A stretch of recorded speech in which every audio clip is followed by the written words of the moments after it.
Umiiral pa rin ang tatlong weather systems na nagpapaulan sa malaking bahagi ng bansa. Kung ano-ano yan at anong mga lugar ang apektado nito. Alamin natin ito mula kay weather specialist Chanel Dominguez. Magandang gabi po. Si Joshua Garcia po ito ng Balitang Pambansa.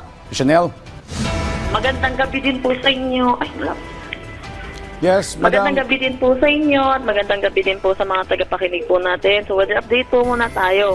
Sa ngayon, wala naman tayong minomonitor na anumang bagyo or low pressure area sa loob at labas ng ating Philippine Area of Responsibility.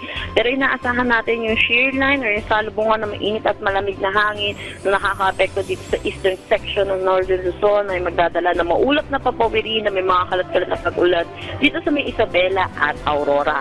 Asahan din po natin yung intertropical convergence TCZ, magdadala rin po ito ng mga pag-ulan dito sa may Sultan Kudarat, Sarangani, Basilan, Sulu at Tawi-Tawi.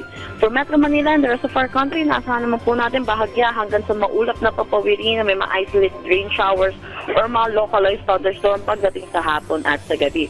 Dahil ngayon po, frequent po yung ating mga thunderstorm na naranasan, kaya ugaliin po natin i-check yung ating social media pages po ng Pag-asa para po sa nilalabas na thunderstorm advisory.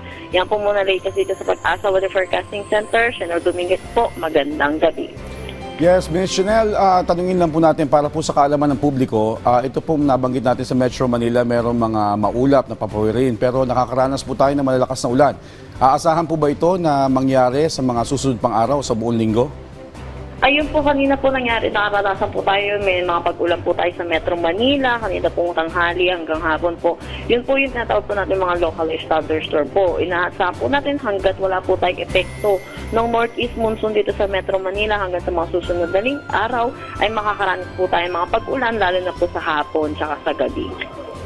Alright, maraming salamat sa inyong oras, Weather Specialist Chanel Dominguez.